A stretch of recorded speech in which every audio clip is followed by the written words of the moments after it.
আসলে আমরা গত পর্বে দেখেছিলাম কিভাবে কোড ব্লকস ডাউনলোড এবং ইনস্টল করতে হয়। আশা করি আমার সাথে আপনারা ডাউনলোড এবং ইনস্টল করে নিয়েছেন। এখন আমরা যেহেতু কোড ব্লকসের সাহায্যে আজকে প্রথম প্রোগ্রাম করব, তাহলে সেক্ষেত্রে প্রথমে আমাদের এই কোড ব্লকসটা ওপেন করতে হবে।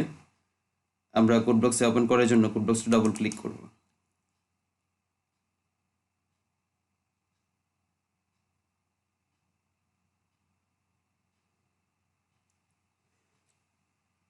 কোড ব্লকস ওপেন হওয়ার পর এটা হচ্ছে কোড ব্লকসের উইন্ডোজ। এরকম একটা উইন্ডোজ দেখাবে, ইন্টারফেস দেখাবে। এটার পর আমাদের প্রথম কাজ যেটা করতে হবে এটা হচ্ছে ক্রিয়েট এ নিউ প্রজেক্ট। এই বাটনে এটার মধ্যে ক্লিক করতে হবে। আমরা ক্রিয়েট এ নিউ প্রজেক্টে ক্লিক করব এবং এখানে দেখবেন আছে কনসোল অ্যাপ্লিকেশন। আমরা এই কনসোল অ্যাপ্লিকেশনে ক্লিক করব, কনসোল অ্যাপ্লিকেশন এবং হচ্ছে গোতে ক্লিক করতে হবে। গোতে ক্লিক করার পর আমার এখানে ল্যাঙ্গুয়েজ সিলেক্ট করতে বলবে আমি কোন ল্যাঙ্গুয়েজে কাজ করবো। যেহেতু আমরা সি এ কাজ করব, সিটা সিলেক্ট করব এবং নেক্সট বাটনে ক্লিক করতে হবে। এর পরের কাজ হচ্ছে আমাদের এখানে প্রজেক্টের নাম দেওয়া। তাহলে সেক্ষেত্রে আমরা প্রজেক্টের একটা নাম দিব। যেহেতু আমাদের এটা ফার্স্ট প্রজেক্ট, তাহলে আমরা লিখবো হচ্ছে first project. First project first project বা আপনি আপনার ইচ্ছা মতো অন্য যে কোনো নাম দিতে পারেন। আর এটা হচ্ছে আমার কোন ফোল্ডারের মধ্যে আমার ফাইলটা সেভ হবে, এটা হচ্ছে এই লোকেশনটা, ফোল্ডার লোকেশনটা। যেহেতু আমরা চাচ্ছি যে আমাদের মূলত হচ্ছে আমার কম্পিউটারের ডেস্কটপে অনলাইন ক্লাস নামে একটা ফোল্ডার ক্রিয়েট করা আছে, আমি এটা সিলেকশন করে দিয়েছি। আর এটা কীভাবে সিলেকশন করব, আমরা এখানে সিলেকশন বাটনে ক্লিক করব। ক্লিক করার পর হচ্ছে আমাদের এখানে দেখাবে আমাদের সব পুরো ফোল্ডারটা দেখাবে। আমি এখানে কি করছি, আমার দিস পিসি যেটা আছে দিস পিসিতে ক্লিক করছি। দিস পিসিতে ক্লিক করার পর হচ্ছে আমার ডেস্কটপে ফোল্ডারটা ক্রিয়েট করা আছে, এই জন্য আমরা ডেস্কটপ বাটনে ক্লিক করলাম। ডেস্কটপ বাটনে যাওয়ার পর এখানে দেখা যাবে আমাদের এখানে সব ডেস্কটপে যতগুলো ফোল্ডার ক্রিয়েট করেছে সবগুলো আছে। যেহেতু আমার এখানে ফোল্ডারটার নাম হচ্ছে অনলাইন ক্লাস, আমি অনলাইন ক্লাসটা সিলেক্ট করে দিয়েছি। সহজ কাজ একেবারে এটা। তারপর হচ্ছে আমার কি নেক্সট বাটনে ক্লিক করতে হবে। আমি নেক্সট বাটনে ক্লিক করলাম এবং ফিনিশ দিতে হবে, ফিনিশ করে দিলাম। আচ্ছা, আমার ফাইল ক্রিয়েট করা হয়ে গেছে।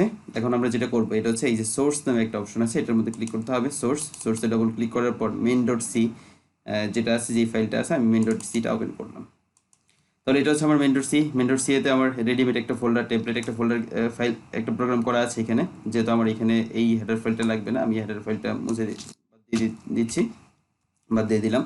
এখন এটা হচ্ছে আমার সি প্রোগ্রামিংয়ের বেসিক স্ট্রাকচার। আমরা প্রথম ক্লাসে শিখে নিয়েছিলাম সি প্রোগ্রামিংয়ের বেসিক স্ট্রাকচার কি, সি প্রোগ্রামিংয়ের বেসিক স্ট্রাকচারটা কীরকম হয় মনে আছে নিশ্চয়ই। সি প্রোগ্রামিং বেসিক স্ট্রাকচারটা হচ্ছে এমন, যে কোনো সি প্রোগ্রামিং শুরুতে hash include DI dot S লিখতে হয় এবং সি প্রোগ্রামের মূল অংশ যেটা আছে এটা হচ্ছে ইন্ট মেন ফাংশন অথবা মেন ফাংশন অথবা ভয়েড মেন ফাংশনের ভিতরে লিখতে হয়। এবং সি প্রোগ্রামের মূল অংশ দ্বিতীয় বন্ধনী দ্বারা আবদ্ধ থাকে, আমরা এখানে দ্বিতীয় বন্ধনী দ্বারা আবদ্ধ করে দিয়েছি। এবং প্রোগ্রাম শেষ বোঝানোর জন্য রিটার্ন জিরো লিখতে হয়, রিটার্ন জিরো এখানে অলরেডি লেখা আছে এখানে। আচ্ছা, আমরা আজকে যেটা শিখবো এটা হচ্ছে কোনো ভেরিয়েবল বা কোনো মেসেজ প্রিন্ট আমরা কীভাবে দিব, এটা আমরা শিখবো। কোনো মেসেজ প্রিন্ট দেওয়ার জন্য আমাদের যে ফাংশনটা ইউজ করতে হবে সেটা হচ্ছে printf ফাংশন। আমরা জানি কোনো ফলাফল প্রদর্শনের জন্য কি ফাংশন ব্যবহার করতে হয়, printf ফাংশন। আমরা লিখলাম হচ্ছে printf এবং হচ্ছে আমার একটা ফাংশন ইউজ করতে হবে, অর্থাৎ ফার্স্ট ব্র্যাকেট ইউজ করতে হবে। ফার্স্ট ব্র্যাকেটের ভিতরে আমি যদি কোনো লেখা প্রিন্ট দিতে চাই তাহলে সেক্ষেত্রে যেটা করতে হবে এটা হচ্ছে আমার একটা ডবল কোটেশন ইউজ করতে হবে। এখন ডবল কোটেশনের মধ্যে আমরা কি লিখবো, আমরা যা লিখবো এখানে কমপ্লিটলি তাই লেখা প্রিন্ট দেবে। আমরা লিখলাম হচ্ছে ওয়েলকাম টু বেসিক আইসিটি। এবং সি প্রোগ্রামিংয়ে লাইন শেষ বোঝানোর জন্য সেমিকোলন চিহ্ন ব্যবহার করতে হয়, তাহলে আমরা সেমিকোলন চিহ্ন ব্যবহার করে দিলাম। তাহলে আবার এই লাইনটা কি হয়ে গেল, শেষ হয়ে গেল। এখন আমি এখানে মূলত এই প্রোগ্রামটার মধ্যে আমরা বেশি কিছু করি নাই, জাস্ট কম্পিউটারকে বলছি যে তুমি কি করো, এই ওয়েলকাম টু বেসিক আইসিটি লেখাটা প্রিন্ট দিয়ে দাও। সে আমার ওয়েলকাম টু বেসিক আইসিটি লেখাটা প্রিন্ট দিয়ে দেখাবে। এখন আমরা এটার আউটপুটটা কীভাবে দেবো, আউটপুট দেখার জন্য আমাদের যেটা করতে হবে এই যে বিল্ড নামে একটা অপশন আছে, বিল্ড অপশনে ক্লিক করতে হবে। বিল্ড অপশনে ক্লিক করার পর এখানে আছে বিল্ড অ্যান্ড রান, অথবা আপনি কিবোর্ড থেকে F9 যদি প্রেস করেন তাহলে সেক্ষেত্রে আমরা আউটপুটটা দেখাবে। বিল্ড অ্যান্ড রানে ক্লিক করলাম। এখন দেখেন এখানে আমরা আউটপুট দেখাচ্ছি কি, ওয়েলকাম টু বেসিক আইসিটি। আমরা কম্পিউটারকে এটাই বলেছিলাম যে ওয়েলকাম টু বেসিক আইসিটি এই লেখাটা প্রিন্ট দাও তুমি। আপনি যদি এখানে ওয়েলকাম টু বেসিক আইসিটির পরিবর্তে যদি অন্য কিছু লেখেন তাহলে ওই লেখাটা সব প্রিন্ট দেবে। বা আমরা যদি আরও একটা লাইন যদি প্রিন্ট দিতে চাই, ধরেন আমরা প্রিন্ট দিব হচ্ছে প্রিন্টফের মাঝখানে বললাম যে তুমি কি প্রিন্ট দাও।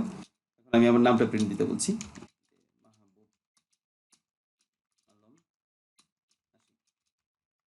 যেহেতু এটা একটা লাইন, আমার এই লাইনটা শেষ হয়ে গেছে, তাহলে অবশ্যই কি করতে হবে, এখানে একটা সেমিকোলন দিতে হবে। আচ্ছা, এখন আমি এখানে দুইটা লাইন প্রিন্ট দিতে বলছি, যদিও মূলত হচ্ছে আমরা এখানে দুইটা লাইন প্রিন্ট দিতে বলছি, কিন্তু কম্পিউটার এখানে এই দুইটা লাইনকে সে একসাথে প্রিন্ট দিবে। কেন একসাথে প্রিন্ট দেবে, আমি যদি কম্পিউটারকে পরবর্তী লাইনে একটা নিউ লাইন নিতে না বলি তাহলে সেক্ষেত্রে সে নিউ লাইন দিবে না, যতগুলো লাইন থাকবে সবগুলো একসাথে প্রিন্ট দেবে। আচ্ছা, দেখি কম্পিউটার কি করে। এই জন্য আমরা কি করব, ফলাফল দেখার জন্য নিশ্চয়ই বিল্ড অপশনটা ক্লিক করব সরাসরি। আচ্ছা এখন দেখেন এখানে এই যে ওয়েলকাম টু বেসিক আইসিটি এবং হচ্ছে মাহবুব আলম আশিক যে লেখাটা আছে এই লেখাটা একই লাইনে প্রিন্ট দিচ্ছে। আচ্ছা আমরা সি প্রোগ্রামিংয়ে ব্যবহৃত যদি কোনো নিউ লাইন নিতে চাই, সি প্রোগ্রামিং ক্ষেত্রে নিউ লাইন নেওয়ার জন্য আমাদের যেটা ব্যবহার করতে হয় এটা হচ্ছে \n ব্যবহার করতে হয়, এই জন্য আমরা \n দিব। আমরা যেইখানে নতুন লাইন নিতে চাইবো না কেন এখানে কি দিব আমরা \n দিব। তাহলে সেক্ষেত্রে আমরা \n দিয়ে দিলাম, তাহলে সেক্ষেত্রে এখন কি দাঁড়াচ্ছে ওয়েলকাম টু বেসিক আইসিটি এই লেখাটা প্রথম লাইনে প্রিন্ট দিবে এবং হচ্ছে যেহেতু \n আছে এখানে একটা নিউ লাইন দিবে, পরবর্তী লাইনে চলে যাবে, পরবর্তী লাইনে কি প্রিন্ট দিবে এখানে মাহবুব আলম আশিক এই লেখাটা প্রিন্ট দিবে। আচ্ছা দেখি এটা প্রিন্ট দেয়